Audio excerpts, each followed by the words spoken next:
hell does sport water mean? I grabbed the wrong body armor. Apparently this one is called sport water. The hell does that mean?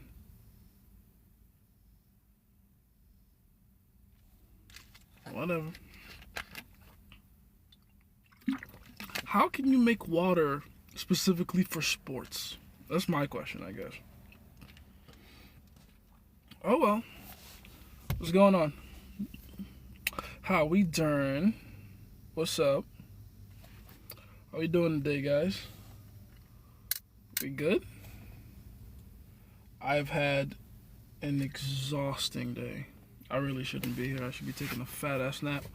But you know what it is. You know why I'm here. There we go. Oh, did I? Oh, there it is. I was looking for my trusty nerd glasses. There we are. You guys know what we're here for. Really? Now? You want to practice your wheelie now? Anyway, what's going on? Who's first? Sammy? Sammy's first, as far as I can tell. Now you second. It's first come, first serve. I see Sammy's name on there first. It's Sammy. What's going on, Nep? How you doing? Hey, TikTok Zion. It has been a minute. I'm guessing you missed my live yesterday. Was it yesterday? Yesterday. But it's fine. We're here today now. You quick with the keyboard? That's probably Sammy, sure. My favorite chocolate man. Hey, pause. Appreciate you. But pause. Anyway, I've been watching this new show with some good game in it. One Tree Hill. That sounds familiar. One Tree Hill. Isn't that old though? Isn't that like an old drama from back in the day?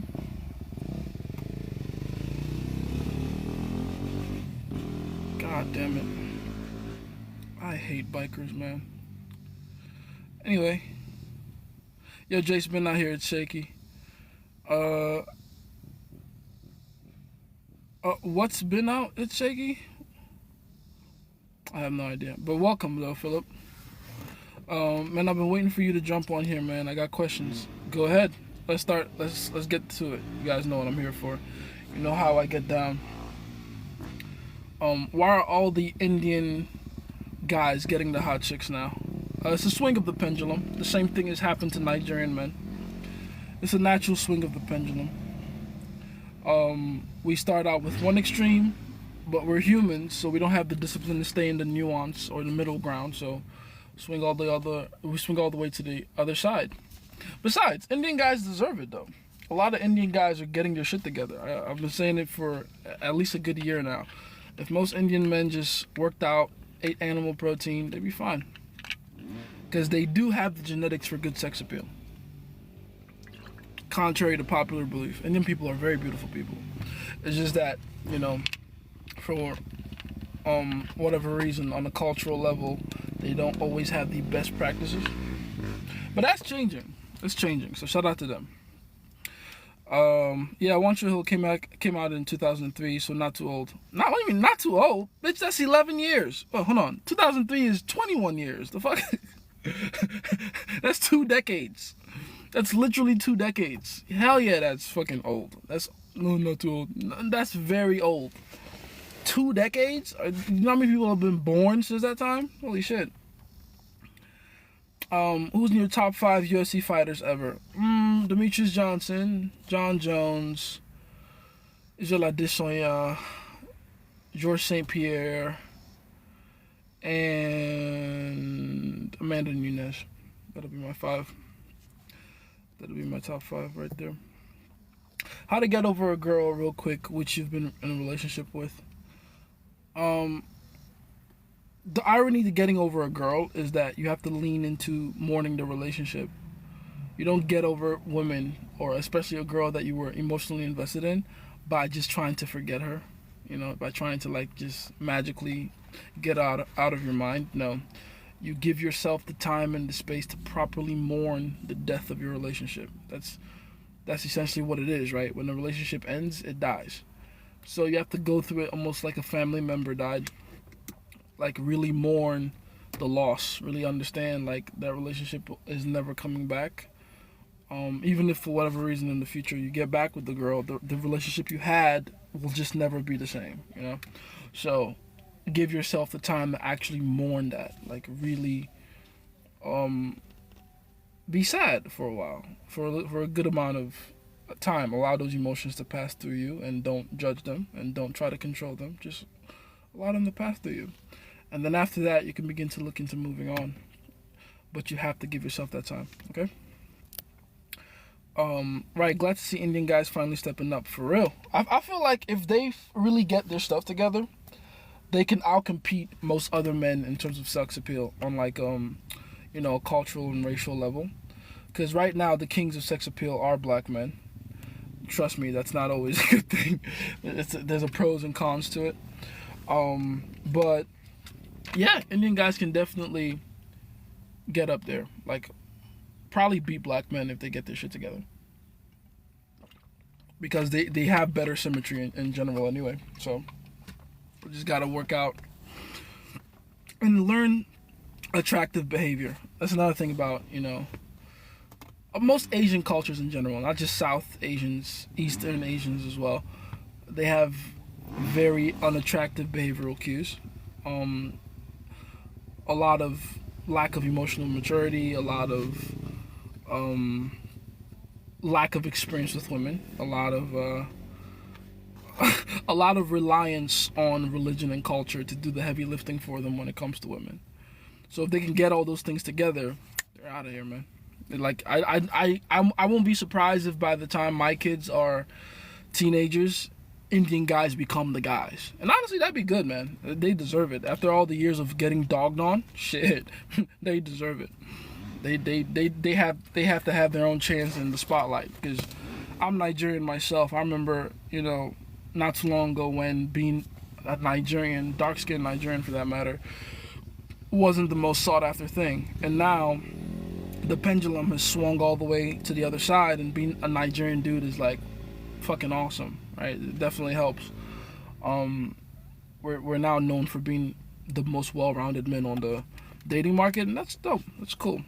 I mean, it's not gonna last forever. I'm gonna take advantage of it while it lasts. None of these things last forever. But you know, do what you gotta do, Indian men. Shout out to you. Let's see. Oh, I gotta scroll back up. I've been doing cold approaches practice. Sometimes I make do with sevens. The convos go so damn well, at least from my POV. But then once we exchange numbers, it fizzles out. The convos aren't going that well then. That's the point. Like, if the convos are actually going well, then they're going to want to have more convos with you in the future. And they're going to want to use your number to facilitate seeing you again. Right, so if that motivation is gone, if they don't have a sense of urgency to see you again, then those convos aren't going the way you think they are. That's one. Two, and this is very important, you have to adjust what you think a good convo looks like. A lot of learning game is unlearning bad habits that you've been taught by other people, society, movies, TV, social conditioning, etc. A lot of men genuinely believe that a good conversation is one where you and the girl are talking and you have all these things in common and you're bantering off each other and you're just vibing. I mean, not to say those things are bad, but that's not what makes a woman want to see you again. What makes a woman want to see you again is the amount of tension you make her feel in the conversation. That's the underlying factor. Like, the difference between the woman that is willing to put you in the friend zone and the woman that's willing to see you again in a sexual and romantic capacity is the fact that she feels tension around you. So if you just had friendly conversations, you can't really be surprised that she doesn't want to see you again. You're not useful to her outside of just some cheap validation and attention, right? So from now on, measure the success of your conversations by how many times you are able to get her to feel tension around you. Once you start measuring the success of your conversations from that point of view, you'll have more successful conversations, and you'll remember to create the opportunity for tension in your conversations. You'll remember to tease. You'll remember to push back. You'll remember to neg. You'll remember to say things that make her feel like she has to chase your validation and qualify herself to you, right? If that's not happening, I don't care how long the conversation lasted. I don't care how well things went and how smooth you might think things are going. You're never going to hear from her again. It's the ultimate underlying factor between good conversations and bad conversations, okay? It's low-key the same with dreadheads. Yeah, the whole dreadhead thing, I don't know if it's still a thing right now. I kind of became a dreadhead at a weird time myself, so I can't even tell you. I mean, not that I ever think that my dreads are helping me get girls. I can get girls because I'm me, right? I have the skill to do that. But yeah, I think for whatever reason, there was a time where being a dreadhead was like the thing. If you had dreadlocks, for whatever reason, girls began to associate that with some form of power. I don't know. But yeah, shout out to dreadheads everywhere. I feel Jones, with all his controversies, shouldn't be on everyone's GOAT list. I like Dustin and Holloway. Holloway is definitely top 10 for me. Dustin Poirier is not top 10 for me. Dustin Poirier is he's the people's champ, you know. He's not a good, I shouldn't say he's not a good fighter. He definitely is. He's definitely above average of all fighters on the planet. But he's never gonna be champion. He doesn't have championship caliber type of fighting, you know. He's not that guy. But yeah, Holloway is up there. Holloway is definitely good. He's top 10 for me for sure. There's a guy. Okay, as for the John Jones thing, yes, he has all these controversies, but we're not talking about him as a human being. We're talking about him as a fighter. As a human being, John Jones is very questionable. In fact, a little more than questionable, or less than questionable, depending on how you want to see it, right? He is not the most trustworthy or sane individual out there. But when it comes to fighting, his decision making is only second to Demetrius Johnson. Shout out to Mighty Mouse. So, yeah, I've always said my philosophy for mixed martial arts is understanding what mixed martial arts is. It's understanding that the first letter in MMA is the most important letter. The first M, mixed. It's not about how good you are at any particular martial art. It's not about how good you are at many different martial arts. It's your ability to blend and mix them. And if you look at all the people that I mentioned on my top 5 list, they're all masters of mixing martial arts. John Jones especially. He's amazing at making you think it's about to be a wrestling match and then he goes into jiu-jitsu, or making you think he's about to do something jiu-jitsu related and then he takes you down with some judo shit, and then coming back up with inside boxing and then creating distance for kickboxing. Like, it's amazing what he can do in there. He's a phenomenal fighter, and he's definitely up there for me, you know. Now, would I allow him to watch my kids? Probably not. Let's see. When it comes to switching extremes, I've never seen people so attracted to dreadheads until 2021. Yeah, was it 2021 it started? It's funny because that's around when I became a dreadhead. Yeah, that's around where, well, for the second time anyway. These are my second attempts at locks. Well, both times I've kind of grown dreads by accident, so, you know. DC is up there. Oh, DC is definitely up there. DC is top 10 for me as well. I think he's number 7 on my list. It's yeah. Anderson Silva, then DC. Then Andrew Whitaker, then Max Holloway. Who would take that last spot? I think Shevchenko for sure. Shevchenko is fucking brilliant. Let's see. Partly because I'm not as invested in them, I feel like they can read into it, you know. Oh, with the 7s you're talking to? Oh, fair enough. But I don't think that's the issue. I just think, you know, you're not inducing enough tension. Be going to protector from provider, I've been feeling a lot more selfish, but more emotional. Is that normal? Am I missing something? It's not a bad thing to be emotional. It's a bad thing to allow those emotions to control you. And I also want to ask you, what emotions are you feeling? Emotional as in more aggressive, or emotional as in more guilty, more sad? Which is it?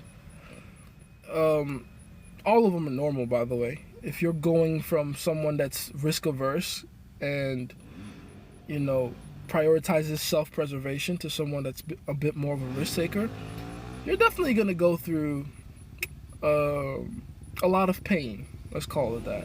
It's not an easy transition. It's not easy to go from someone that's a people pleaser to someone that doesn't, you know, that prioritizes themselves over other people. It's a very harsh transformation. And some people, you know, it's going to take a while. So there's going to be emotions involved. There's going to be the guilt you feel from making that transition. There's going to be the sadness you feel from losing your old self. There's going to be the frustration you feel from people treating you differently, or the backlash you're getting, and there will be backlash. There's going to be the anger you feel for essentially being lied to about the way you were before, and how much more benefits you now get from the way you want to be, in terms of like the risk taker you want to be now. It's a bunch of emotions, but just remember, don't allow them to change your mind or change your behavior. Change your behavior based off of the man you want to become. Yeah, feel me? Hey, what's going on, Fish Army? How you doing? Me and my boyfriend Jonah are fighting. Can you say you support? No, I don't. I don't support genocide. I'm sorry. Also, that joke is like old now, guys. Like, I've been seeing that on my chat since 2022. I gotta come up with something else. Hey, what's going on, Barnf? How you doing? I asked her for her number and she said she had a man, so I asked her if she wanted two. Corny. Don't do that again. That's fucking corny. If you're gonna say something like that, say it and then be like, I'm just messing with you. You have a nice one, and walk away.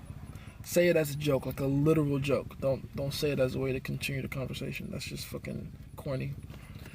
Your man don't let you have no friends. That's the where my hug at type of energy. You don't want to be that guy. Also, how did you ask her for her number? I don't really ask women for their numbers. I tell them to take mine, or I tell them to give me theirs.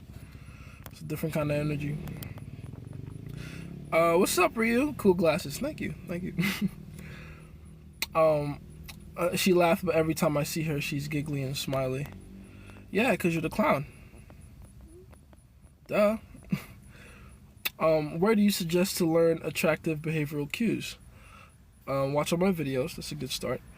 Watch The Laws of the Game. I have an entire series called The Laws of the Game. It's here on TikTok, but you can also watch it as a full, complete video on YouTube called The Laws of the Game. That should give you like a good blueprint or background for what behaviors you should have and what behaviors you shouldn't. I also have another series called Attraction Killers. One of the best ways to do the right thing is to learn not to do the wrong thing, right? So I have an entire series called Attraction Killers, again, also on YouTube. It'll teach you everything you're doing that you don't think is bad that is.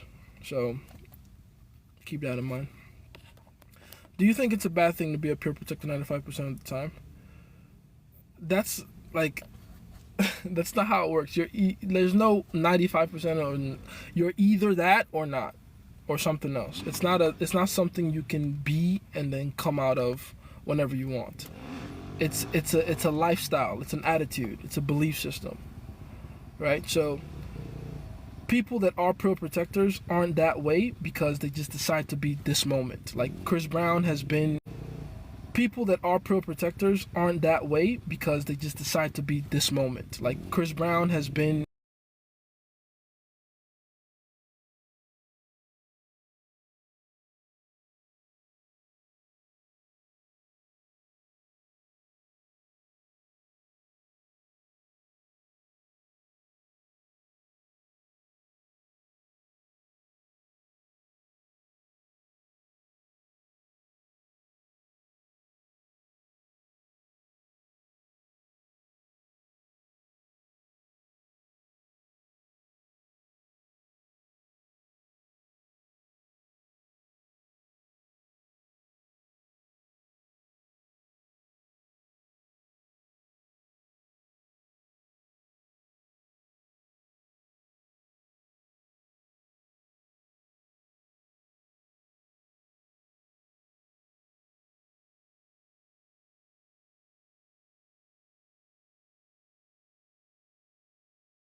There we go.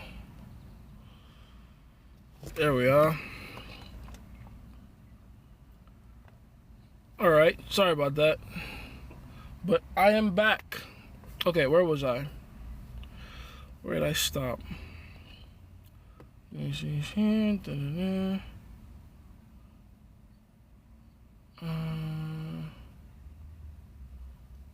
There we go.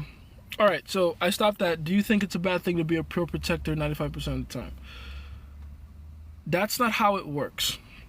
You can't be a pure protector 95 and then, be something else the other 5% of the time. That's not how it works.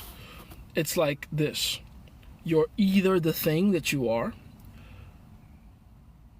and if you want to change from one to the other, it would require some effort on your part. If you are 95% protector and 5% provider, then you're not a pure protector. You're a protector with the willingness to provide. A small willingness to provide, but a willingness to provide regardless.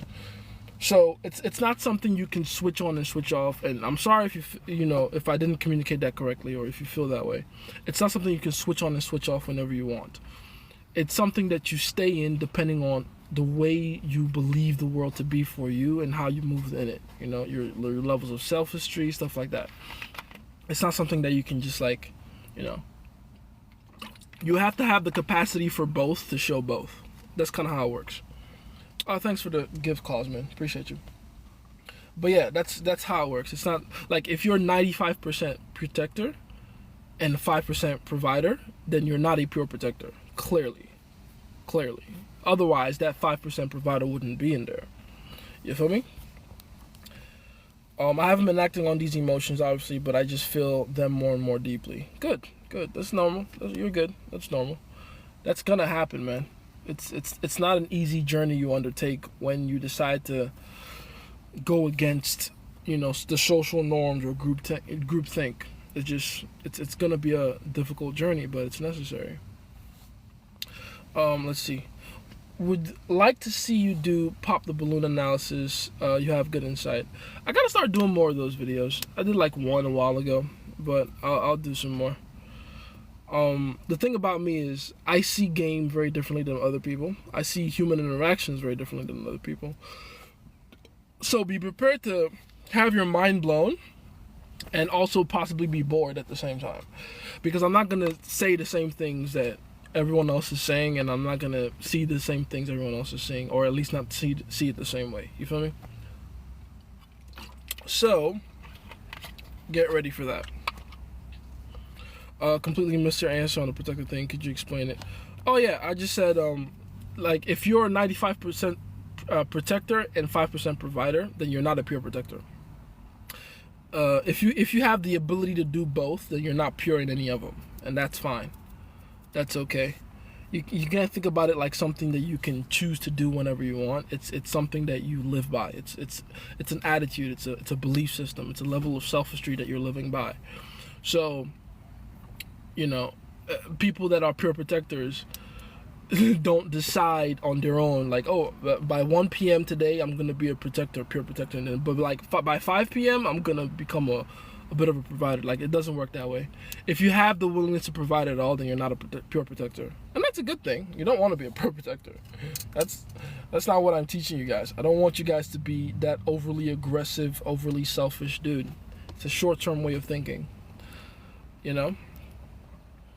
I'm planning on getting into MMA. In your opinion, what are the best martial arts to start with? Honestly, just make sure you start with anything striking related and anything grappling related. You can do kickboxing and jiu-jitsu. You can do pure boxing and Greco-Roman wrestling. You can do sambo. Sambo is both, last I checked, right? I mean, it's more grappling and judo based, I guess, but it's got some striking in there. You can just make sure you have something that helps you on the feet and something that helps you on the ground. Whatever those two arts are is going to be up to you, what you prefer. Don't forget, not all of us are the same. Not all of us have the same physical, composition. So different martial arts will come easier to you than others because of whatever advantages or disadvantages you have. Like if you're a longer limbed type of person, you should probably go with jiu-jitsu. If you got shorter limbs, you should probably go with like heavy Greco-Roman or American wrestling. You know what I mean? If you're shorter limbed, probably go with inside boxing. If you're longer limbed, probably go with like kickboxing. You know, if shorter limbed, Muay Thai, pure boxing, longer limbed, kickboxing, taekwondo, probably some capoeira in there if you want it. But yeah, that's kind of how you want to, you know, do it. Thanks for the explanation. Is it then okay to be a protector, but scarcely be willing to provide? Yeah, it's very okay. I mean, the more scarce it is, the more you lean towards protector, which means you're not going to easily earn the trust of a lot of women, but the women you do earn the trust of are going to be the most feminine ones. So, you know, it's a win-win in my opinion anyway. How do you how do you out imprint a girl X if you already did deep level stuff? You got to do deeper level stuff. Can you give us some examples of what to do? It depends on the level of imprint that, you know, the other guy left, but in general, you just want to put her through as much emotional stress or more emotional stress than the last guy, right? So think about it like this: the events that happened in her life with that guy in it, or with him being the driving factor or motivator behind why those things happened, are gonna be the things that imprinted her or made him become an emotional and psychological impact to her. Your job is to find those things, or maybe not even find them, but do things, certain events that you carry on, that make her feel massive positive and massive negative emotions in a short period of time, right? So I can tell you a few stories from my life personally of times where I literally kicked a girl out of my car on the... Fucking hate bikers, man. Literally kicked a girl out of my car on the highway. Went home. She came back to my house like 3 hours later or whatever the fuck. And then we ended up having amazing makeup sex. That's negative emotion in the beginning of the day. Positive emotion by the end of the day. In one day. In one day, she felt both rejected, disgruntled, confused, devalidated, and also special, looked after, protected, validated, all in the same day. Another example would be, you ever broken up with the same girl twice on the same day? That's a really good one. It's really funny too. But again, it's negative then positive, negative then positive. It's why guys that are like abusive usually end up imprinting the girl severely, because they'll beat up their girl. Not that you should do that, obviously, but this is why it works. They'll beat up their girl. They'll, you know, lay into her physically, and then afterwards tell her they're sorry, help her tend to her wounds, and take her out to dinner, all on the same day, right? So you just want to look for those pockets of opportunity where you can give her positive emotion and negative emotion in a very short period of time. Be careful, TikTok is sensitive, for real. I gotta be careful with that, but you know, that's the general idea. If you're asking me to give you a step-by-step, first of all, don't be fucking lazy. Second of all, I can't even give you that because it depends on the situation you're in with the girl. The situation you're in with the girl, the kind of girl you're with, the logistics you have with the girl, all determine the different ways in which you'll be able to give her positive and negative emotions all on the same day. It really depends. Like I can mention thousands of scenarios where that could be the case. So figure it out. Just make sure you keep those two things in mind, though. That's the principle. Positive, negative emotion, short period of time. All right? You're right. I usually monitor my convos and they lack intention. See? Do the tension thing more. Can you... Already do that. Jace, I think you know my situation in terms of many sisters, no father, and all boys school. How can I overcome the situation? I fully want to get past it. You got to go through the rite of passage. The reason it's a massive disadvantage to be the guy that was, you know, raised by a single mother, or raised in a house full of women, or raised without any father figure of any kind, the reason that's a massive disadvantage is because you miss out on the opportunity to go through the process of becoming a man, going through the important checkpoints in a young boy's life to becoming a man, those rites of passage, as we call them, right? So what you got to do now is go through those rites of passage. I'll give you a model for how to do that. the first thing you gotta learn how to do is face some kind of amazing or massive obstacle or fear. Every man that is raised by a father has the massive advantage of the fact that at some point his father forced him to do something he didn't want to do. That's one of the major reasons fathers are important. Because if you had a father growing up, your dad probably called you everything but a bitch. Like, you know, if your dad was the kind of cuss at you, sure, maybe he probably did call you a bitch. But, you know, my dad didn't, thankfully. But he did force me to do things that, ironically, my mom didn't want me to do. That's another thing. Your moms and your sisters want to protect you from the harsh realities of life. But being a man is understanding that those realities, as long as you're a man, are inevitable for you. Right? My mom hated the idea of me fighting. She would always tell me when I was a kid, don't fight anybody. That like, my mom grew up in a rather well-to-do home, so she was always elitist, and she would call fighting like the things the peasants do. That's how she saw fighting. Like, oh, just, that's something only unintelligent people that don't need to know, that don't know how to, you know, communicate their way effectively out of situations have to resort to fighting. That's how she always saw it, and that's how she always taught me to see it. Oh, just don't fight. But you very quickly learn as a man, and of course, it's not her fault. She's not a bad mother, obviously. Love my mom to death. But women don't understand that you don't, it doesn't matter how sophisticated you are. You're going at some point to fight. It's going to happen. The trouble will find you. The physical violence will seek you out. It's going to happen. Now, my dad is the exact opposite. My dad grew up in the village when he was a kid. Before he became a reformed gentleman, he was straight up a street fighter. He was that guy. So my dad was like, oh, nah, fuck all that pussy shit. Here's how to throw your punch. Here's how to throw a good jab. So, you know, that's the point of fathers. Fathers tell you to do the hard thing. So, anyway, the point I'm trying to make is you got to start looking out for the difficult things that you have to do. Start with stuff that puts you in compromising positions on a psychological and physical level, and then move into emotional stuff. That's another big reason fathers are important, and just father figures in general are important. They teach you how to keep your emotions under control and how to use them in an effective way, like in a positive way, as opposed to just allow them to, you know, explode out of nowhere and hurt everyone, including yourself. Fathers are important because they teach their boys how to allow their emotions to be their allies, not, you know, like the Naruto demon fox in them that they have to keep deep inside. You know, fathers are important for that. Robert Greene, the 32 Strategies of War, talks about those two kinds of fighting wars. Right. And it's important. Every man has to understand how to fight these wars. They're inevitable. They're inevitable. This idea of you can just move through life and everything's going to be fine all the time and you're not going to seek out battle, that's how women think. And it's not their fault. That's like essentially what their life looks like. Their life looks like, as long as they're not going out of their way to seek trouble, it generally doesn't come to them. Well, unless they're super pretty, in which case they're going to get hate regardless. The hottest girls get the most hate from the not so hot girls. Me and my girl were talking about this recently.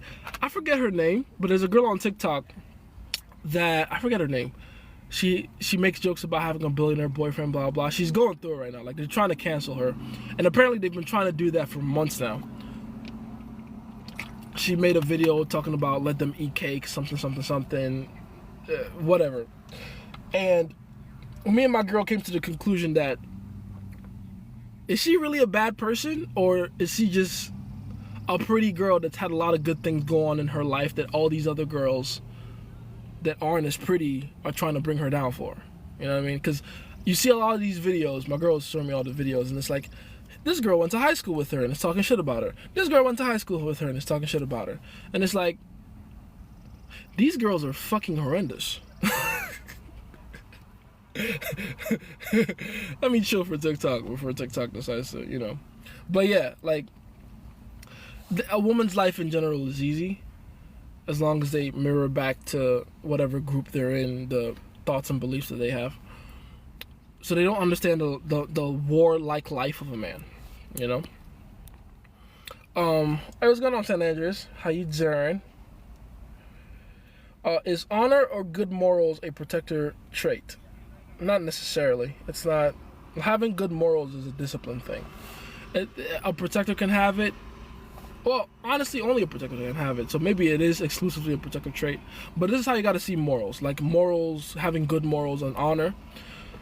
You have to be the kind of person that can be evil to be good.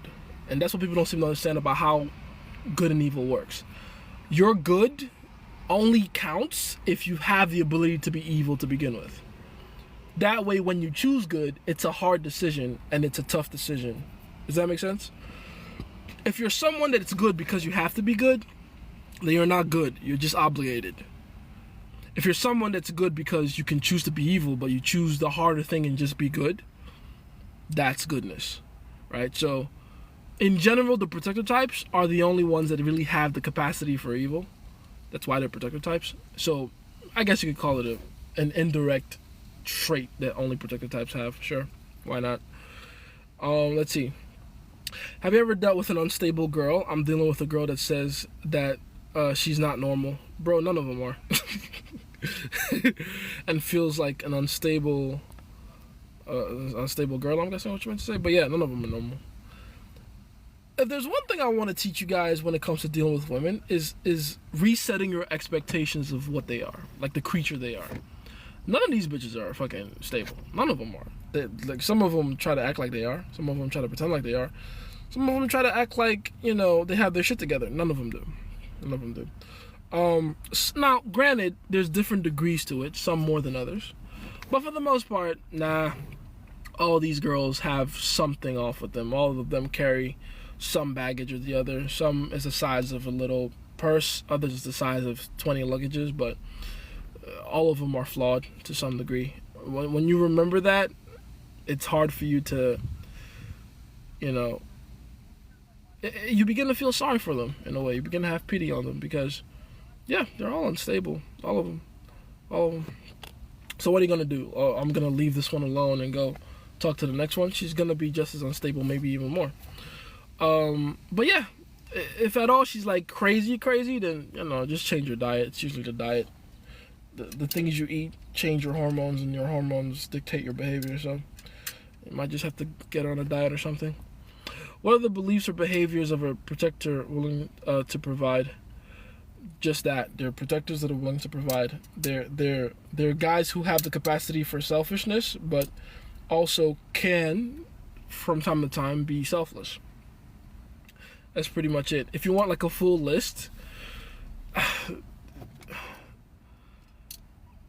I guess I'll make one or something. I don't know, but it can't be that hard to think about. Like, think about it like this: if you're a person that has the capacity to be an asshole, to be completely selfish and self-centered, but then from time to time you have the capacity to do nice things, boom, like that's it right there. Like, there's not more explaining than that.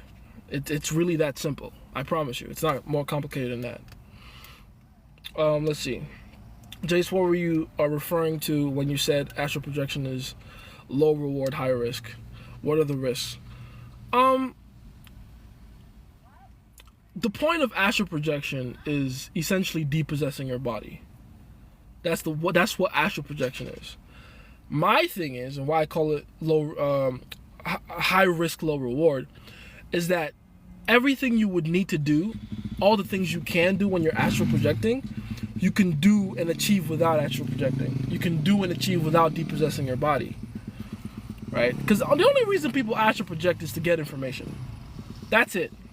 It's all for information gathering. You can do those things. You can gather information without leaving your body. Such a weird risk to take. It doesn't make sense. That's what I meant. I've been feeling all the emotions, but mostly freedom and desire to push my limits and others. Well, then go for it. Congratulations. And isn't it a huge risk since you can learn things in dreams, basically having more hours to work with, like learning a language or a skill in dreams? Physical skills can only be learned physically. Let's start with that. Second of all, I said it was high risk, low reward, not low risk, high reward. So How to approach communication styles. Everything is good. She just doesn't text me enough. That's not a communication style issue. That's a sense of urgency issue. Are you sure this girl likes you? Are you sure everything is good? All right, I don't mean to play devil's advocate and put doubt in your head, but we got to be honest with ourselves. You know, women are very simple creatures, and they're quite predictable too. When a woman likes you, the behavioral cues that follow are very obvious. So, are you sure she likes you? Because if she does, you'd be the one, like, the problem you'd have is, man, I can't get her up from under me. I need my space, you know? Now, granted, she may have a different, temperament than other girls. She might be on the more quiet side, but guess what? Even the most quiet, shy type of girls will do things that are well outside of their own, boundaries of behaviors that'll show you, like, yeah, they're going out of their way. There's girls that don't have a problem blowing up your phone with 10 missed calls, like it's nothing. There's other girls that feel embarrassed if they call you once and you don't pick up, right? But see, that's the thing though, is for those girls, that one call is them going out of their comfort zone. You see what I'm saying? So don't judge it by what her actual actions are. Judge it by the actions in relation to what her actual baseline is. Yeah, feel me? Let me see. And what frequency should you use the tease compliance reward cycle? All the time. Every conversation should be, especially in the beginning, I would say keep it going as often as you can until you have sex. Then you can, like, ease up on it. Then it can just become, like, just vibing, teasing, all that good stuff. But for the most part, before sex happens, make sure there's enough tension and compliance to lead you up to that point. Malik, how you doing, man? Man, I've recently seen so many chicks that want really tall men. It's ridiculous, 6'4" and up. Are those chicks all short? They sound like short girls. Again, you guys have to remember, the reason women like tall men isn't because tall men are tall. It's because of what they think tall men represent. Because of how safe they feel around tall men and all that stuff. They think being tall is protection. So you don't have to be tall to be a protector though. But how do you go find their baseline? It's your girl. It's literally your girl. It's not hard to do. Take a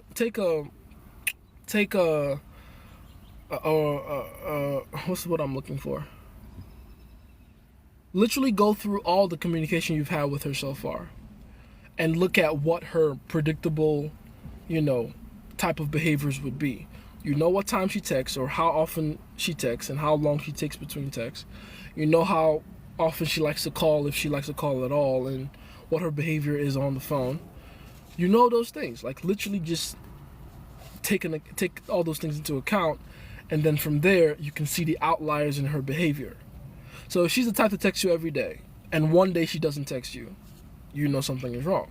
If she's the type to text you every 2 days and then one day she texts you 5 times, you know something is also maybe not wrong, but different. There's clearly a sense of urgency that's been increased.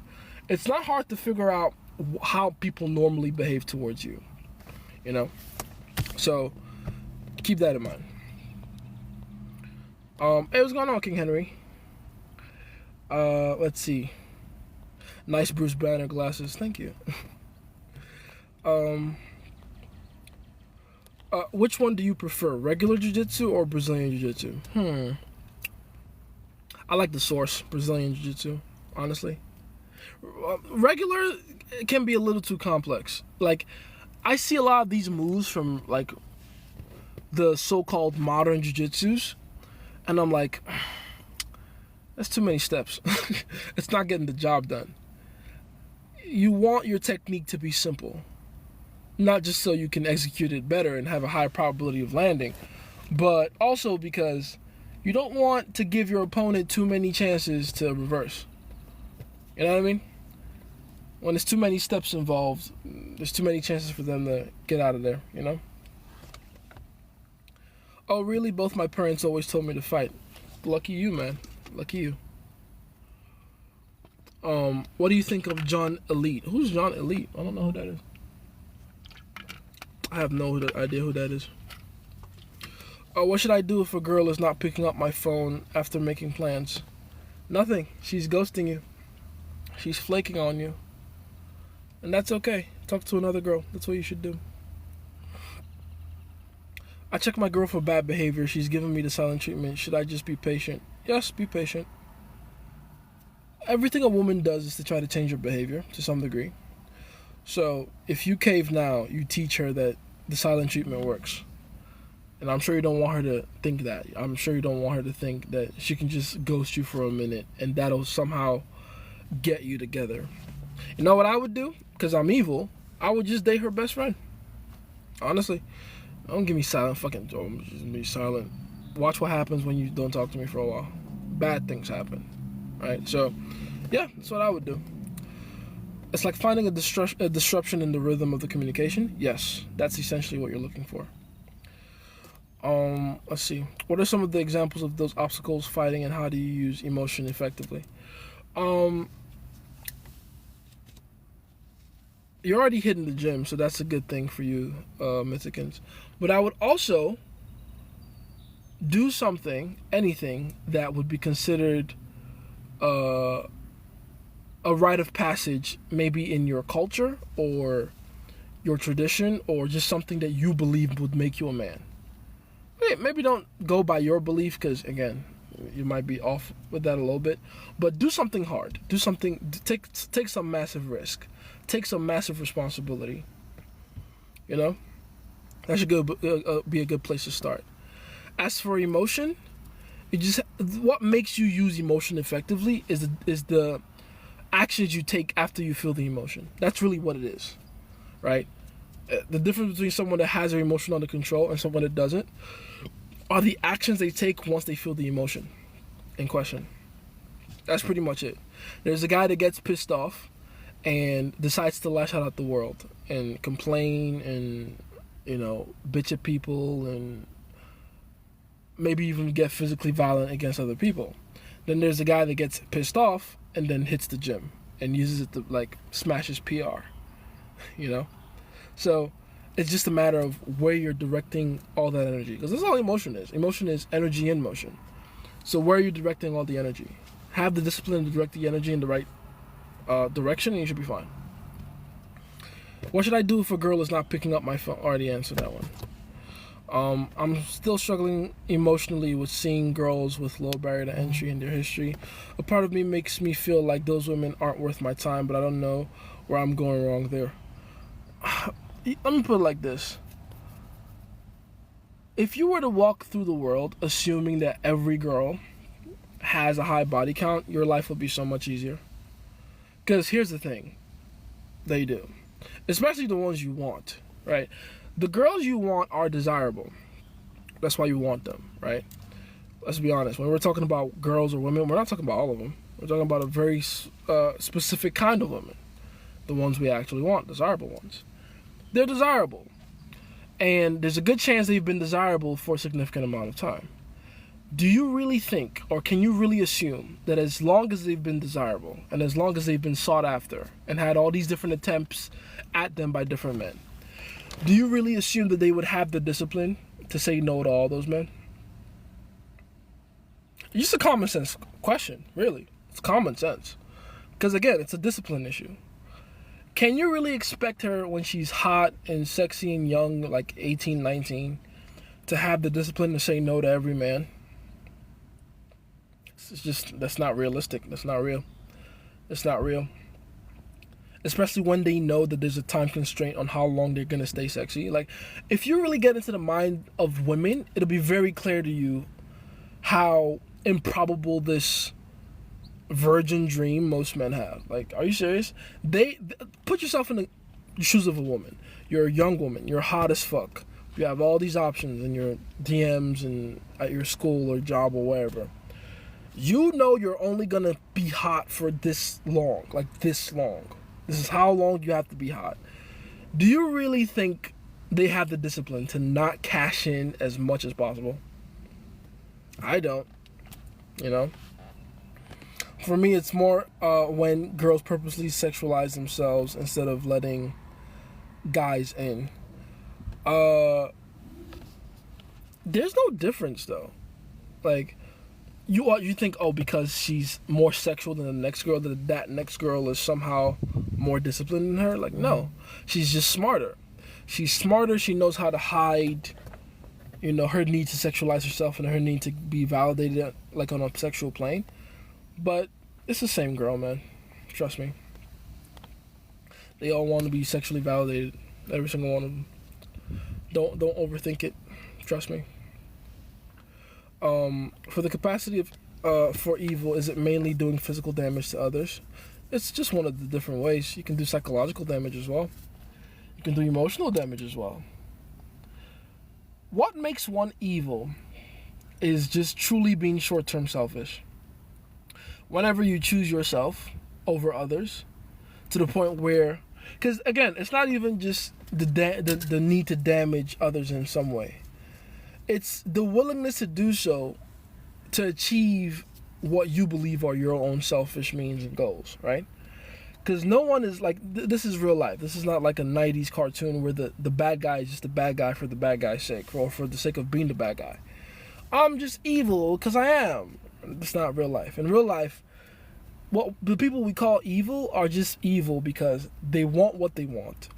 And they're willing to do whatever it takes to get it, including harm others to do so. Does that make sense? If they can get what they want without hurting others, they would. But usually, other people are in their fucking way. And that's what we call evil. You feel me? So is it a hard work for women to recognize their craziness? Oh, nah. Women are very self-aware when it comes to the psychosis. Women know they're crazy. They're very aware of that. Oh, trust me. They know. They're very aware. What they lack is discipline to not be. Because it takes discipline for her to not allow her emotions to run wild. But most women like that discipline. Facts, I think people should only astral project naturally. It's not something you force. Type shit. Or by accident, if you want to call that. How do you cure resentment, both in yourself and others? Forgiveness. Resentment only happens because you're holding on to whatever bad thing you did that you haven't forgiven yourself for, or the other people did that you haven't forgiven them for. Forgiveness is how you cure resentment. It's a hard thing to do, but it's a personal thing. You don't forgive others for the sake of letting others off the hook. You forgive others for the sake of allowing yourself to be free of what they did to you. Because when you choose to resent someone, you choose to put yourself in a psychological prison, right? So, forgiveness. Forgiveness is how you cure resentment. I've been thinking it has to do with forgiveness, but, see, there, you even know that. But that has always been very difficult for me. If you find forgiveness difficult, it's because you have an ego around the hurt and the pain you feel. You've identified with it. You've created an identity in the pain. And that's not the point of pain. Pain is for growth. Pain is for learning lessons. Pain is not something you should identify with. Right? And that's something that even I struggled with. Right? I'm from the third world. If there's one thing people from the third world like to do, it's identify with their pain. There's a power in identifying with your pain and being a victim. Right? But good forgiveness, real forgiveness, is learning to take responsibility for the pain you feel, understanding your part in why you felt that way, and then letting go of it. Letting go. Let's see. I use pain and identifying with it in order to grow, if that makes sense, but it backfires harshly. Yeah, that's good. That's literally what I just said. You gotta hold on to the pain long enough for it to develop you and grow you, but not too long to the point where it becomes a part of you. Because at that point it becomes self-destructive,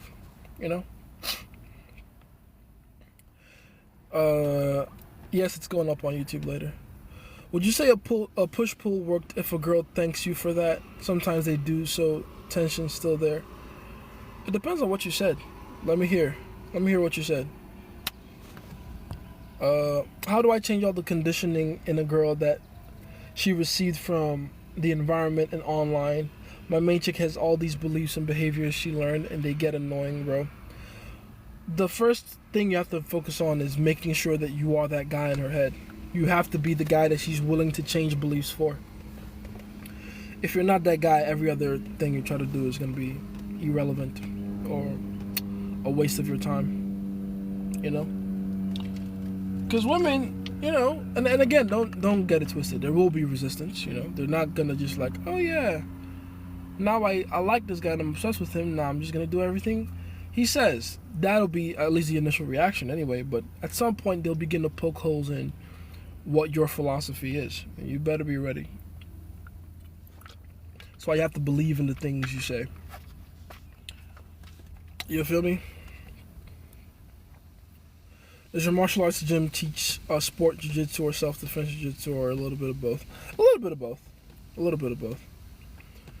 I think kickboxing and BJJ would be good for me. I'm 6'2" with a long wingspan. Me too. I too am 6'2" with a long wingspan. I'm 6'2". My wingspan is 6'5.5".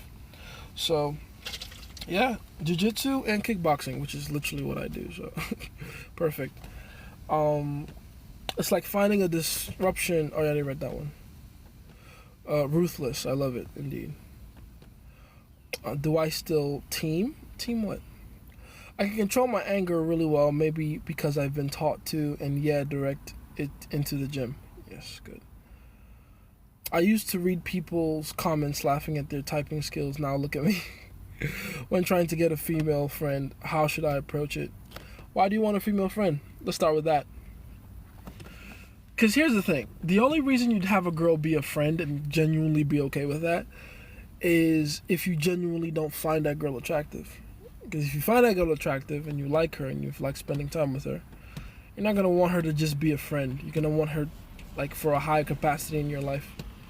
Because value is value and people move in the same direction as their values they have, right? So, why do you want a female friend? Let's start with that. Let's see. Thoughts on being bald versus getting a hair transplant and doubling down on masculine traits. I don't understand the whole doubling down on masculine traits part or what that has to do with hair. But I think there's a strength and a dignity to just going bald when it's time. Because that shows that you don't give a fuck. That's like the ultimate thing with most bald men is the ability to say I don't fucking care. Yeah, I've lost my hair, so what? It's gangster to do. With that said, if you must go the hair transplant route, sure, go for it. Understand what you're getting yourself into, though. It's a lifelong maintenance, so keep that in mind. Let's see. Isn't purposely showing off certain body parts online just low quality behavior? Nah, it's not low quality. Like, a woman showing off her body part online is the same as a man. Wait, hold on. TikTok wants me to verify that I'm here and I'm real. Yes, TikTok, I'm a real person. Thank you. Okay, so, a woman showing off her body parts online is the same as a guy showing off his Lamborghini Urus online. It's the same thing. It's not low quality behavior so much as it's just a tacky way to demonstrate value. That's all it really is.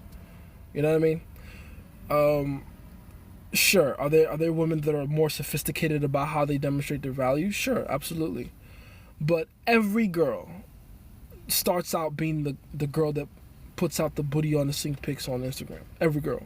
They get better, some of them over time, but for the most part, it's just a skill issue, you know? On my favorite line, you have a very beautiful aura, but you kind of give me drama queen vibes. Oh, when she said thank you, that's interesting. That's very interesting. If she said thank you to that, I wouldn't worry about the thank you she said. Did you say this online or in person? Because you want to see how her face looked when she said the thank you. Because it could be thank you, or it could be thank you. There's a difference. You want to know what the difference is. You know? Profilo, I've been live like, how long have I been live, guys? An hour now? In that case, it was online? Oh, okay. Alright, assume that, because the beautiful thing about being online is women get to hide their facial expressions. So just assume that it worked and keep going from there. Let's see. Been reading Sperm Wars, okay. Can you explain how behavioral cues beat genetic expression? Genetic expression is essentially the result of behavioral cues. What makes your genetic expression on point or up to par are what habits you have, aka behavioral cues, right? By the way, for those of you who don't know, genetic expression is the way, are the things you do to maximize the potential of your genetics, or as these kids these days will call it, looks maxing, right? So, I mean, looks maxing, gym maxing, body game, I've heard, like, whatever the fuck you want to call it.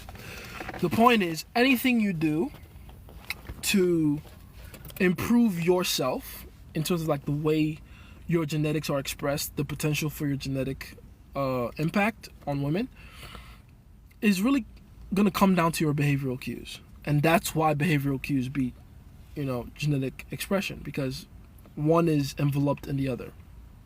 Yeah, feel me? 22 years old with 10 bodies, or 22 with one body but baby mama. What are we talking about? 22 with 10 bodies, or 22 with one body but baby mama. I don't get, like, what... Those are two different people. What's the issue? Like, what are you asking here? How would I go about letting the pain go? I feel like I'm still not at where I'm supposed to be. There's no trick or technique to it. It's just understanding that you feel the pain, allowing yourself to feel the pain deeply, and then choosing that you are no longer going to allow that pain define your identity anymore. You're just going to allow the pain to, like, really feel the pain, like, be in the fetal position and cry if you have to, do whatever the fuck you got to do. But then understanding that it benefits you nothing to keep that pain or hold on to that pain. And then let it go. That's how it works. My ex thinks I'm the fox. She thinks I'm a liar. She recently blocked me. Do I still have a chance? How do I become the wolf in her eyes when she can't see me? Oh, don't worry. She's going to unblock you. They always do. She's going to unblock you. Give it time. I think he's asking which girl you would prefer to date. Hold on. Oh, I see. So, one with 10 bodies, or one with one body but she's a baby mama? One with 10 bodies. Like, duh. Like, this is, again, don't be delusional about it. A child is a bigger liability than the number of bodies she has. A far bigger liability. It's not even close. I get it. Most men would probably not agree with me on that, but it's the truth. A kid is a far bigger liability. You feel me? Also, how do you win in the game from an evolutionary standpoint if you're not gifted genetically? You don't have to be gifted genetically. You just have to have, optimal or suboptimal genetics. And you do if you're alive. That's kind of the point. Like, if you're alive, if you're breathing, you're winning. Like, your genetics are strong enough to keep you alive this long. So you've won. You just have to do what you got to do to improve on the expression of whatever you have. Let's see. What do you think about a Zerka teaching game? He's good, actually. He's one of the people I consider a peer. He's good. How do I become the wolf in her eyes? Already read that one. Does the level of attractiveness add a limit to someone's game? In terms of looks, it adds a limit to how easy you'll have it in the front end.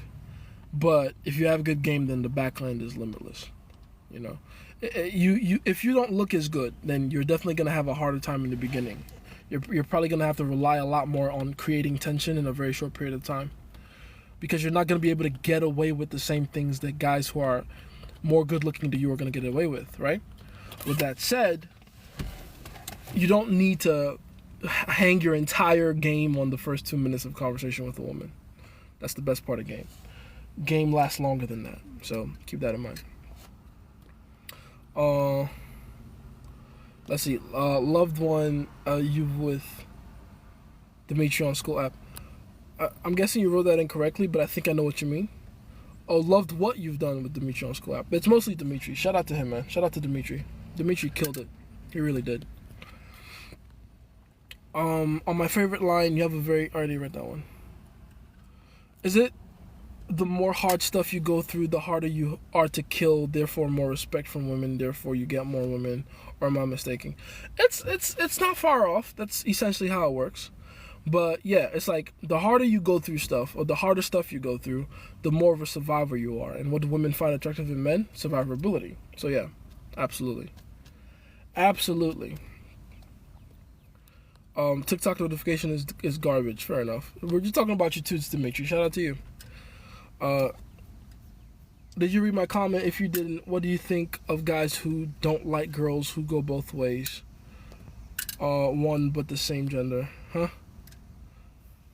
What do I think of guys who don't like girls who go both ways? I don't know. It's their life. It's their choice. They can do whatever they want. They don't have to like them. It's okay. It's like saying, what do you think of guys that like oatmeal? Cool. I like oatmeal. It's alright. You know? Let's see. If a girl is aware about her suffering, does it still matter to apply tension related to, or you only need reassurance? Aware about her suffering? What are you talking about right now? Aware about her suffering, and if anything, what does that have to do with the tension you create with her? Or you only need reassurance? Those things don't even correlate. I don't know what you mean by any of that. You feel me? Let's see. 23, one body, but has a child, or 23. Oh, I already answered that question. The one with a higher body count over the kid any day. I mean, up to a certain point, obviously, but the one with the higher body count over the kid. I personally dislike a girl using the tacky way of showing off online, but if all women are biologically the same, does it then just not matter? In other words, that I should just get over it. Yeah, pretty much just get over it. Get over it. I'll teach you a secret, right? One of the best things about getting good at women is learning the fact that you get nothing from being judgmental of their behavior.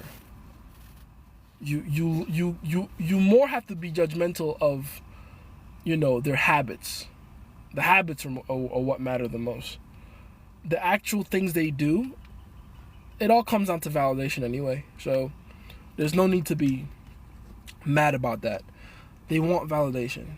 Sure, some are so goofy they want any kind of validation, any kind of cheap validation, whatever. But for the most part, it doesn't benefit you to wag your finger at that. It's a waste of time. All women at some point become addicted to cheap validation, and most of them are. It just is what it is. Don't worry about it. What do you think about LGBT people? Are they normal or not? It depends on which letters we're talking about. I already gave my opinion on trans people. I think they're not delusional enough. Right? If you need me to feed into your delusion for you to feel okay about being delusional, then you're not delusional enough. You're not. Whenever I've wanted to do something in my life that requires a massive amount of self-belief or delusion, because I have no physical evidence to prove that I can pull it off, I've never once asked other people to help me to be as delusional as me. Never once. I've never told people, I need you to reaffirm that I can do this impossible thing. Never once. I'm delusional on my own. And I'm okay with being delusional on my own. Right? If you need me to be delusional for you, you're not delusional enough. You're not. I don't respect it. I don't fucking respect it. Let's see. Hey Jace, you got any drip advice? Be sexy. Anything you wear will look good if you're sexy. That's the advice. Hit the gym, get lean, and then wear clothes after that. It'll be fine. Let's see. Also, form your own unique style. That's actually more important. Form your own unique style. Have your own signature look. It's gonna come down to you. I can't tell you what to do, but figure it out. I'd want a girl that I can just be friends with, just hang out with, you know? Why? Have you tried being friends with girls? They don't exactly make the best friends. It's not a good idea. You know what I mean? Like, oh, I just want to be friends. Why? Why? Sorry, my internet went out when you answered my question about attractiveness limiting game. Just need a recap, thanks. Boo, internet, boo. What I said was, you're going to have a harder time if you don't look as good in the beginning. So you're going to have to do a little more overcompensating in the beginning. But in the end, game is all about the back end. So if you can get past the front end, you'll be golden in the back end. You feel me? Oh, holy shit. Un momento, por favor. There we go. Let's see. What I love is that they are hopelessly drawn to validation. My aim is to make it mine. Literally. Women are so predictable because they'll always go to wherever the validation is. That's why women are so predictable. They'll literally just go to wherever the validation is. So, do with that information what you must.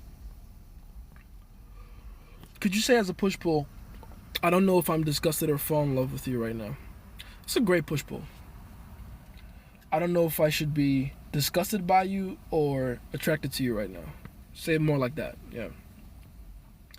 Do you think I should date those girls I used to avoid just to give myself exposure therapy? Sure, you can.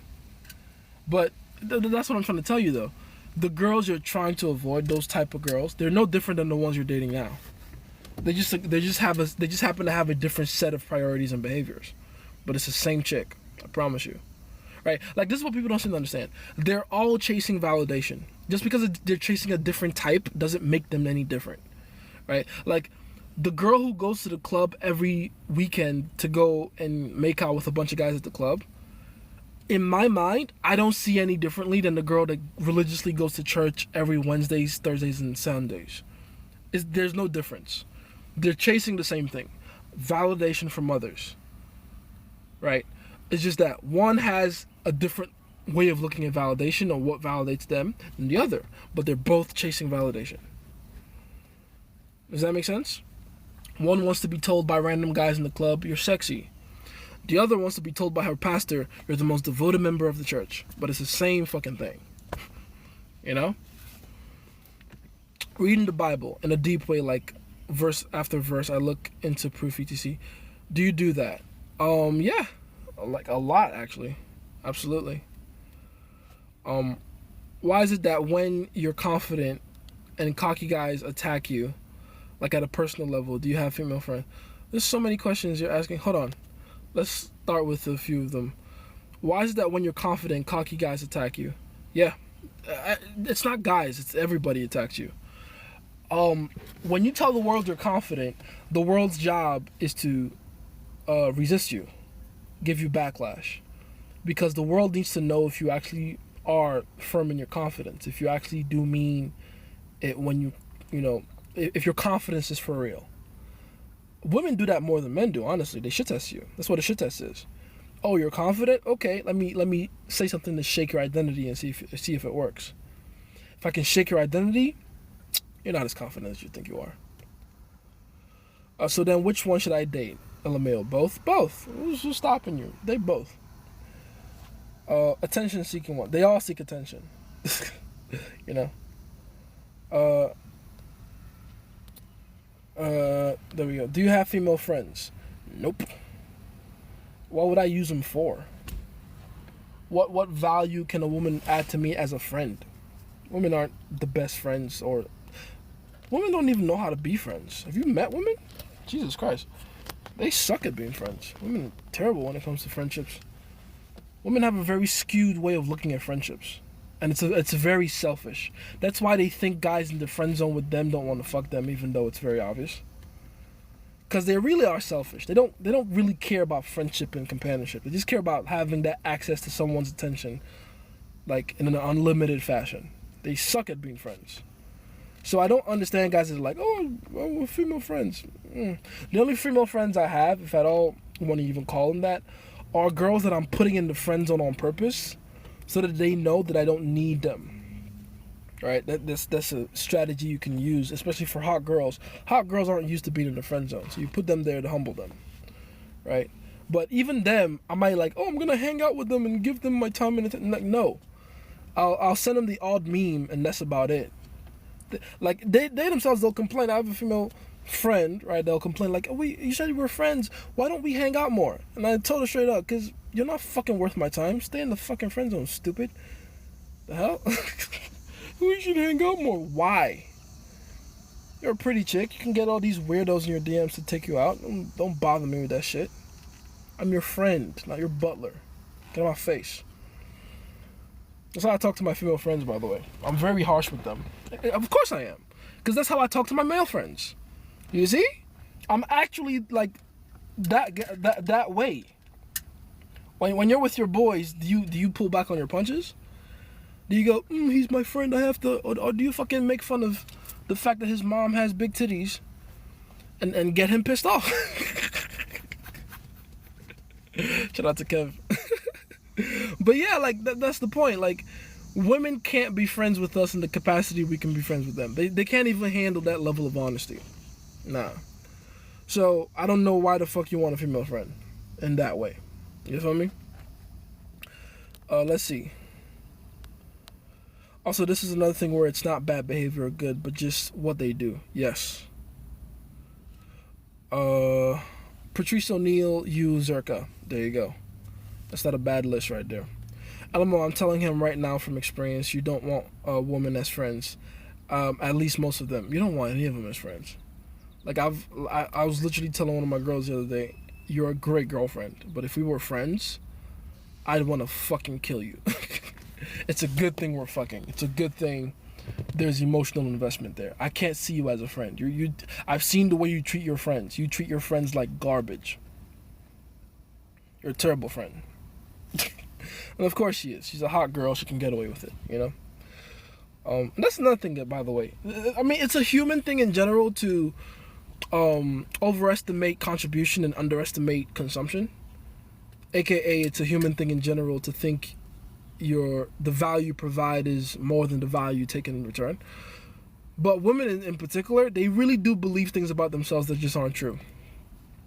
Especially with like what they are. Like, there's women out there that are so fucking unfunny, but they genuinely believe they're funny because a lot of guys have told them, oh, you're funny. And then I gotta be the asshole and be like, no, you're not. You're not funny. Like, you're not a funny bitch. No. Ew. I know I'm not gonna be the guy that hee-hees and ha-has at everything you say just so I can fuck. No. I get too much pussy to need to do that. Sorry. You're fucking unfunny. Jesus Christ. You can probably hear the vitriol in my voice right now. These bitches piss me off sometimes, man. They be saying nonsense. Anyway. Gonna study hard. You guys already have some points in common. Funny and charming, but need to understand the why. Fair enough. That's why girls like men when they start dating other girls find them attractive. Yes, that's why pre-selection works. That's why pre-selection is a real thing. Women become more curious about you when they notice that other girls are curious about you. Jace, for some reason, I always feel extremely nervous for dates. Like I don't want to disappoint. Ew. That's how the girl should be feeling, not you. Remember the trigger words, bro, but yeah, I can relate. Yeah, I feel you. I'm sorry, I keep forgetting I'm on TikTok. We gotta move these things to YouTube, by the way. I know y'all are happy to hear that. But anyway, okay, so the way you feel nervous around a date, don't feel, I mean, don't feel that, how fucking, you know, put it like this. It should be the girl feeling that. She should be the one that feels the need to not disappoint you. So if you're feeling that, that means you haven't held control of the frame quite yet. Does that make sense? If you're actually the one holding onto the frame, you're not gonna feel, maybe some degree of butterflies in your stomach, sure, that's normal. But you're not gonna be like, oh, I hope I don't disappoint. No. You're gonna have the mindset of, I hope she doesn't disappoint me. Does that make sense? I hope it does. Let's see. She could increase my social proof, and if she's rich, it wouldn't hurt. Yeah, but that, again, if you want that, just get a hot girl that you're fucking on the side anyway. Right? You don't have to be like, oh, she's my friend. Besides, it's not a good look. Like, it's not a good look you think it is. Like, when a hot girl puts you firmly in the friend zone, it's a terrible fucking look. It's not a good look. It's not the boost in pre-selection you think it is. Because that signals to other girls on her caliber, oh, he's good enough for friendship, but he's not good enough for romance. So it's not the move you think it is. It's not the chess move you think it is. Sorry. It's better if the world knows, oh, y'all are like fucking on the side. That's better. That's way better. I'm like Winston Bishop from New Girl. I have no idea who that is. How do you make women accept you date other girls? It's not really an acceptance thing. It's just who you are. You're a guy that dates other girls. They can either deal with it or not. It's really that simple. There's no trick or technique to it. I'm a guy that dates other women. She's either okay with it or not. That's it. Her. I think you are insecure but mask it with being loud. Ooh, that's a solid read. She might be right about that. Ooh. Whenever a woman calls you insecure, always have the habit of just being like, absolutely. Wanna know why? One, everyone's fucking insecure. Listen, man. You know someone sucks at reading people or is a pseudo psychologist when they use insecurity as like the basis of people's behavior. Because here's the thing. That's the basis of everyone's behavior. We all have fucking insecurities. Like, we're just a ball of insecurities looking for ways to make ourselves feel secure. You think I went out of my way to learn game for as many years as I did because I just felt so secure in myself? No. I had an insecurity around not understanding how women work. So I learned about that until I got really fucking good at it. And now I feel no insecurity around that. But there's a lot of things I still feel insecurities around. For instance, I still can't swim. You see what I'm saying? Like, there's no such thing as a 100% secure human being. It's not a real thing. The only dumb people believe in that dumb shit. So yeah, that's one way to look at it. Secondly, women are always going to use insecurity as a way to control your behavior anyway. Right? So once you remember that, it's easy to just agree and exaggerate and then just dismiss it that way. You're insecure. Bro, I can tell you so many times women have told me things about me like that. Like, oh, you're insecure and you do this and you do that. I'm like, yeah, the fuck? What was I supposed to be, just some helpless, weak bastard just playing victim out here? No. Hell yeah. Hell yeah, I'm out here trying to do things to make sure that I am secure in myself. Absolutely. It's funny how our biggest problems often become our best skills. Indeed. Keep that in mind too, and I'm happy you pointed that out. It's very true. I wouldn't have the drive and motivation to teach what I teach if I didn't have the problems themselves. I can speak as passionately about women and female nature and all these different things because I've had all these problems. Y'all don't think I've been on my fucking apartment floor in the fetal position crying my ass out over a bitch? Several times. Several times. But that's why you know I can help you solve these problems. Because I've been through them. You know? It's how it works, baby. It's how it fucking works. LMAO, Andrew Tate was on point when he said there's nothing you can gain out of female friendship. Literally. He's very right about that. Very fucking right. Like, what is there to gain? Like, women are not as interesting as they think they are. Most of them. The vast majority of them. Especially the hot ones. Especially the hot ones. Right? If a woman is interesting, you have to make her that way. You have to give her those values. The vast majority of women are not interesting, and unfortunately, because they're very attractive, I have not been told they're not interesting.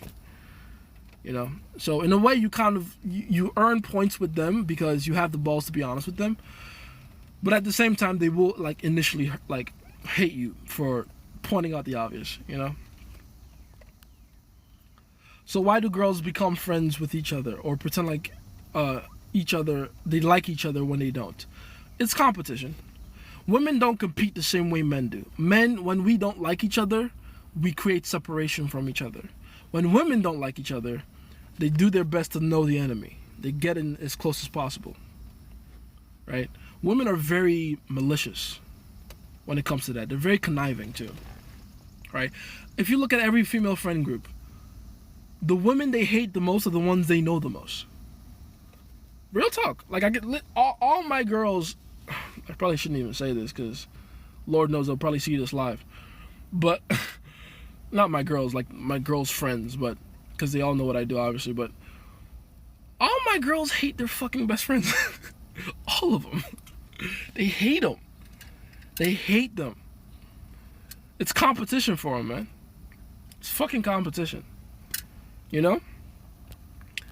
Yeah, you changed my mind. Thank you. No more female friends for you. To next move is to accuse me of being gay. Oh, there you go. That's a good answer too. If a girl calls you insecure, be like, oh damn, insecure. Next thing you know, you'll be calling me narcissistic, gay, feminine. Hey, go ahead. You start using all those words. You know, that's literally what I do. Like, oh, you insecure? What, you gonna call me misogynist next? Like, hurry up. Just let them all out. Because they're just words, baby. This girl that's been my friend for quite a while broke up with her man, and now she's showing me vids. Vids? Of what? Side note, what level of game do you think Alex Hormozy is at? I don't know. He has Layla. She's a pretty chick. Not just pretty. Like, what I find the most attractive about Layla is she's fucking disciplined. That's hot. If Alex ever, I'm gonna say it right now, Alex, I love you, man. I appreciate you. A lot of your advice has definitely changed the course of my business. I appreciate you. But if you fuck up with Layla, I'm sliding in. I'm saying it here right now. I'm going to slide right in. Slide right in. I'm waiting for you to fuck up. Because I'm gonna need a Layla in my life. You feel me? Layla's awesome. Heard a woman spoke of this. She said some girl followed her to wait to see her downfall. Weird. They do that like normal for them. Surprising. That is how women function. They get closer to their enemies. You know that thing where they say, keep your friends close, your enemies closer? Women live by that shit. You know what I mean? Don't do it. We're on his platform. That's true. We're on school. Shout out to school, baby. By the way, we've created a community. So, you know, for those of you that want a community that you want to join, we're going to start launching that so you guys can, you know, get in on the little school thing, you know what I'm saying? And that's true. He'll probably kick us out if I steal Layla from him. But, like, imagine you had a girl that had the skill to generate $100 million in a year. That's fucking useful. That's useful. I'm going to need that kind of bitch in my life, you know? Jay's gonna take everything from Alex, school and Layla. Shit, I'll take everything. I'll take school. You wanna know when I really was like jealous of Alex? Because I've never felt jealous of another man. But you wanna know when I was like, damn, this guy, I like his fucking life. I want it. Is when he bought out the old UFC training center and made it his house, his personal gym. I'm like, what the fuck? Who does that? Rich bastard? Well, now I'm gonna have to buy it from him or some shit. I don't know. You told us last stream an effective way how to battle the friend zone. What was it again? Like getting out of the friend zone? I have an entire video on that on YouTube. Go on YouTube, type in Jason Pick Up Scientist friend zone, it'll pop up. I knew I wasn't the only guy using the friend zone method. Oh hell yeah. You gotta keep what did Jack Holler say? Put a bad bitch in the friend zone? It's a very useful technique. Because these women think they're all that. You have to humble them. They have to be humbled. And it's not because you're so weak and insecure you need her to feel less. It's because She needs to understand your value. She's not going to if she sees you as someone and something she can replace. Yeah, feel me? Bro, I don't talk like that to my friends, like at all. What are you, a bitch? You call your friends a bitch? Do you? Seriously. Gotta call your friends a bitch from time to time. Maybe not in front of girls, but, you know. Something to do with waiting for disrespect. Yes, it's all in the friend zone series that I made. Basically, whenever you make a girl your friend, especially when you're the one, when she's the one that suggests the friend zone, and you go along with it, at some point they're inevitably going to get comfortable and do or say something that's like completely disrespectful. It's inevitable. They can't help it, right? Women don't have the discipline to not take advantage of power when they have it. So when they have a guy in the friend zone, immediately it's like, oh, okay, I can get away with bad behavior with this one because he let me do this to him. So they're gonna do something. Just wait for it. And when they do it, all I gotta do is be like, bitch, you are not that good a friend for me to be in here doing all this. Get the hell out of my face. I never want to speak to you again. Boom. Power dynamic flipped. Wait about 2 or 3 weeks. They come back and be like, I'm sorry. I'm sorry. Boom. In Islam, when men have women, I skipped one actually. Hold on. Are you a genius? Some people say I am. In Islam, when men have women that would show themselves off online, they would call them dayuts, or essentially cucks. Have you heard of that? And what do you think of that? It's Islam. It's Islamic dudes. They don't exactly have experience with women. Let's be honest. Oh, your girl is out here showing herself off online, therefore she's a dayut. First of all, I didn't know it was called dayuts, but I've seen these videos of guys on these Muslim guys on TikTok being like, this man's wife is doing this, she's not wearing a hijab online. And I'm looking at these pictures and it's like, these are decent pictures. Like, they're making it sound like she's got her booty on the sink. She doesn't. She's just like not wearing a hijab or a burqa or anything like that. And they're making it out to be like, oh, she's a whore because of that. Like, chill out. Relax. Layla's discipline comes from Alex, though. It's interesting how they take our frame. Indeed, for real. I mean, Layla was already like doing her little thing before she met Alex, but definitely Alex amplified it, for sure. Definitely Alex amplified it. Maybe a little too much, you know. I don't think she should have gone on testosterone replacement therapy. But shout out to her. Shout out to her. But yeah, back to this the Islam thing. I wouldn't look at what Muslim guys say in general. Not to say I'm shitting on them or anything, but let's be honest. Muslim guys don't exactly have experience with women, so their expectations of women are all jacked up. They just are. Don't worry about it. Oluwa Jaden today. My enemies have succeeded in stealing my succubus eggs. Please assist before I commit. Egusi side is crazy. I'm stealing that, by the way. Death by Egusi is crazy. Your enemies have succeeded. Ah, my friend. Sorry to hear that. Don't worry, we are going to swear for them, and then we meet their demise. Who are Layla and Alex? I feel like I missed a chapter. Go and Google Alex and Layla Hormozy and watch every fucking video of theirs. They are the two, I would say they're the two biggest leaders in all things business right now. You know, they're geniuses. They fucking are. Let's see. It's like a weird cultural thing everybody believes in. Thing everyone believes in, which is part of why I struggle with it. Yeah, just let go of that idea. Like, oh, your girl is online, therefore. I mean, don't get it twisted, right? If your girl is out here doing her best to advertise herself to other men, sure, you should probably look into that. But for the most part, if your girl is on Instagram or just having like she takes a picture of herself in front of a few flowers and she's moderately dressed, like, chill out. It's okay. It's not the end of the world. You know? Let's see. Should we take responsibility for everything that happens to us? Yes. Even the things that happen to you by mistake. Books and YouTube channel I should watch to girl mind how they think. What are we talking about?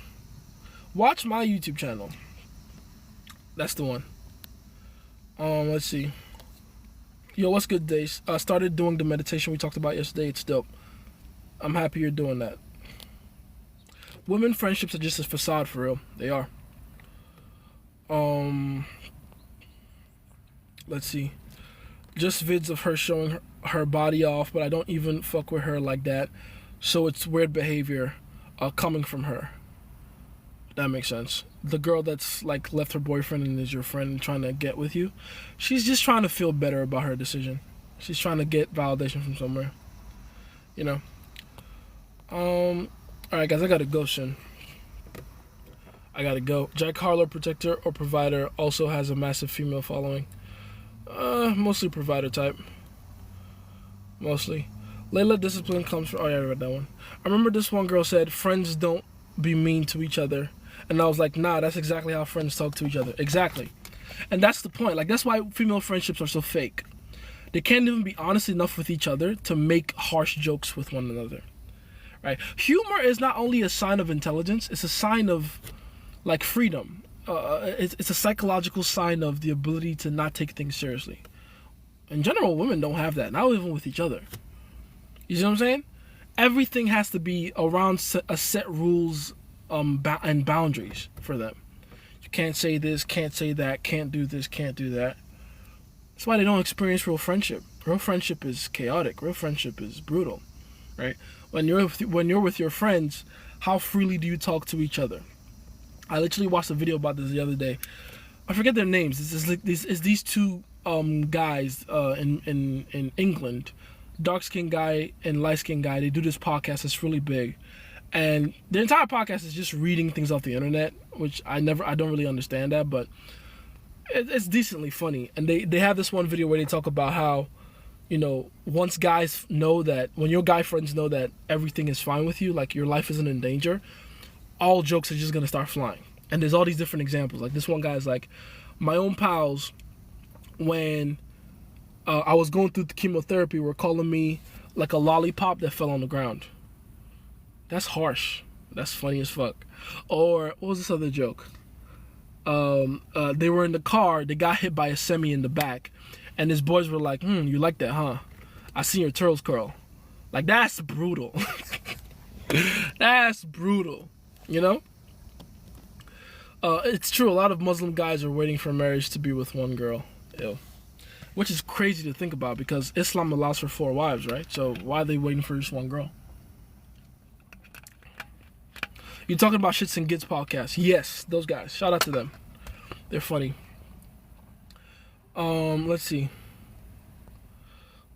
You said not to be judgmental towards women, but I do that when teasing. Is that bad? How do you judge when teasing? Are you saying things judgmentally? Like, as long as you're being playful, you're probably not being judgmental. You know? You're probably just cold reading, you know? It's fine. I do it in a joking manner, but sometimes they take it the wrong way. So I don't know if that's on me. It's probably on you. Just stick to things that are light. Don't say things that hit her too hard. Say things that hit her on the surface level. That's why I say tease physical things, physical appearance stuff. Don't tell her how she looks like a girl that's still suffering from the scars of being abandoned by her father. Right? That's too deep. Like, chill out. Just make fun of her Crocs or something. You know? If your friends can't be mean to each other in a joking, light way, they are not your real friends. Literally. Your friends are brutal if they're real friends. Jason, I'm not going to stop annoying you to check your WhatsApp. I got you, man. I got you. I will. Hold on, Ryu was right, because me too, but they take it seriously some way. Again, just stay light. Just stay light. If you're getting that all the time, that's because you're going too harshly. You're talking about things that are too personal. Let's see. Stop that accent right now. Which one? Holds machete like a little Nollywood meme kid that cries over X. That's funny. When are the right times to break before? Huh? Break before report? What are you talking about? I have no idea. Oh, break report? Is that what you're talking about? Is that autocorrect fucking you up, ESAT? That's understandable. There's no right time to break report. Break report whenever you want. Whenever. Do it whenever you like. and then give a compliance test afterwards. Bro, I think that spectrum judgment, 0 and 1 or black and white. Huh? I have no idea what that means. Waiting list for our group community will be available this week. Yes. You said not to be judgmental. I already read that one, didn't I?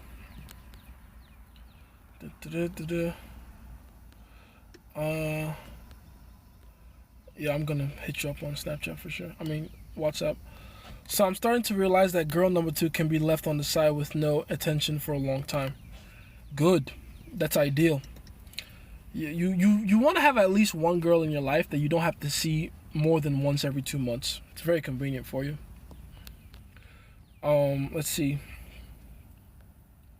My thought process was harsher tease equals more tension equals better, you know. I mean, sure, that's not wrong.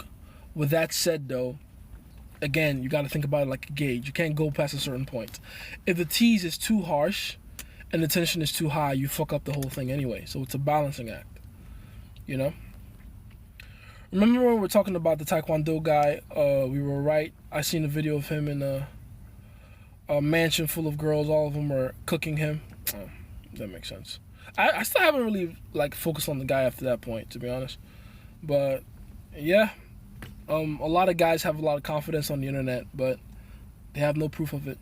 They have no proof of the confidence they have in front of women in real life. So I'm starting to realize that a girl, I already read that one. Not a single girl ever paid him attention. Damn, really? That bad? Tell him to watch my videos. He'll be fine.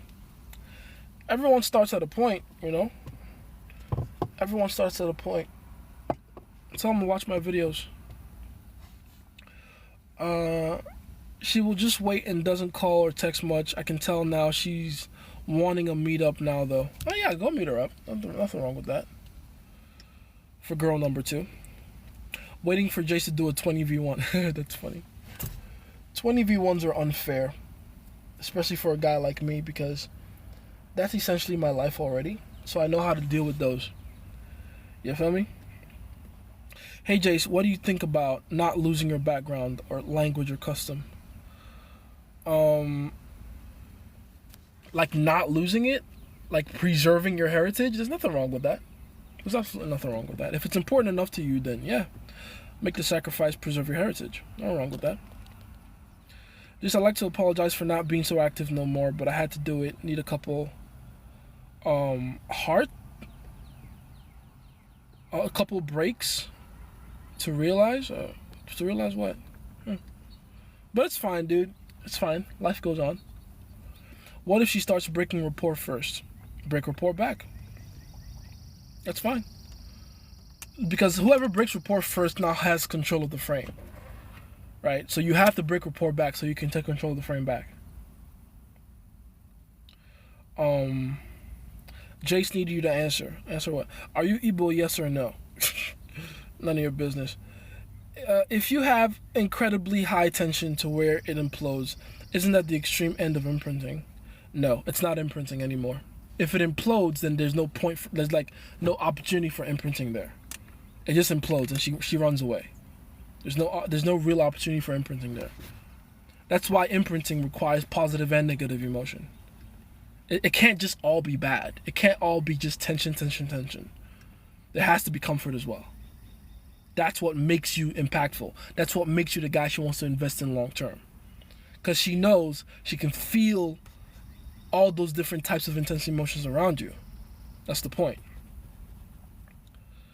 Heartbreaks to realize how badly I wanted to get better at gaming. I had to get some infield experience. Oh, good. If that's what you're doing it for, that's fine. That's fine. Nothing wrong with that. Why is it none of my business? Why is it any of your business? Why is everyone so obsessed with what tribe I'm from? Don't worry about it, sweetheart. Don't worry about it. Don't worry about it, man. What you worry about that for?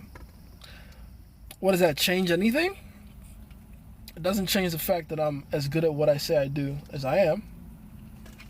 Don't worry about it. Because I need to know if you're my brother. See, that's what I'm talking about. That's that tribalistic shit. Let's say I was Yoruba. Does that stop me from being your brother? No, it doesn't change that you're the best. Okay, cool then. Then don't worry about it. We're brothers regardless. We're brothers in game. That's what matters the most. Ryu is not the closest thing to Nigerian at all. But that's my little bro. Because that's what should matter. What makes us brothers is the pain we've been through. Together. And our ability to help each other out with it. Not because our ancestors happen to come from the same place. That's stupid. That's dumb. Okay? Understand the difference. Let's see. But if you first make it bad and extreme in that sense and then good, then wouldn't that work? Or can you only imprint to the extent that she can handle the tension? Literally, you can only imprint to the extent that she can handle the tension. If she can't handle the tension at all, then that's not good imprinting at all. That's just bad implosion. Like, yeah, there might be a good chance to make it good after, sure, but if anything, you just showed her you don't have the je ne sais quoi, the ability to be nuanced, the finesse, to learn how to take her to her edge without tipping her over the edge. Does that make sense? Because it's all a part of it. Women want to know that you have the ability to control both your emotions and theirs correctly. If you always got to take her past the extreme, then she can't trust you with her emotions. You feel me? I almost shed a tear. Indeed, indeed. And I meant every word I said, by the way. I have brothers all over the world that aren't even the same skin color as me. Because that's not what matters. It's not about skin color. It's not about tribe. Those are just dumb fucking ways we use to separate each other. Oh, we're the same tribe, or we're the same race. Fuck all that. Fuck all that. I have gone to war with men that are many shades lighter than me. Those are my brothers. Those are my fucking brothers. And I want you to really understand that. Like, if you form your alliances in the world through some weird, oh, my ancestors are somehow related, like, you're going to miss out on a lot of amazing opportunities to meet a lot of amazing people and have a lot of cool things happen to you. Amazing things happen to you. Life is so much bigger than just our tribe or our country or our skin color. Okay? It's important. It's important. Thank you, by the way, my big bro. We've been through a lot together these months, for real. We have. And I've watched you guys grow, and honestly, it kind of brings a tear to my eye, man. Like, I'm very proud of you guys. Well done. Okay. I gotta go soon, though. I said that, 20 minutes ago? I do have to go soon. Let's see. Can I get a sneak peek of the group chat? I don't know. Guys, can Wilderlocks join the group chat? Can he go through the process and join? Because I see him here a lot. I think he's definitely he's in line for a mod promotion for sure. Overcorrecting before the tension implodes is also a good way to imprint or not. Yeah, before it implodes, though. Don't wait for it to implode, you know? So then imprinting is different based on her self-esteem too. Yes, absolutely. Absolutely. This is something I talk about in Imprinting 101, isn't it? It's definitely highly dependent on her own ability to handle the tension you give her. Let's see. Thank you, by the way. Oh yeah, I read that one. Alright. I've caught up to messages today. I'm so happy. I actually caught up today. So true, man. This part of the live got me emotional for real. Me too, man. But I gotta go, guys. Imprinting 101 is high level game. Yes, it is. Yes, it fucking is. It's one of the best things I've put out, for sure. And it's not even close. Waiting for the lives on YouTube so I can study them properly. Yes, I will put this on YouTube. Hey, YouTube, for those of you on YouTube watching this, like, subscribe, turn on the notification bell, all that good stuff. Comment down below what you want me to talk about in my next live, all that good stuff. And for those of you here on TikTok, I love you guys. I appreciate you guys. Please, please, please, please, please use everything I tell you. Use everything I tell you. Go and practice your game. It'll help you and it'll benefit you long term. Okay? If you need any of my resources, you guys know where to get all that good stuff from. Free resources, pay resources, go crazy, all that good stuff. Links are in the bio. I love you. I appreciate you. Do with all this information what you must.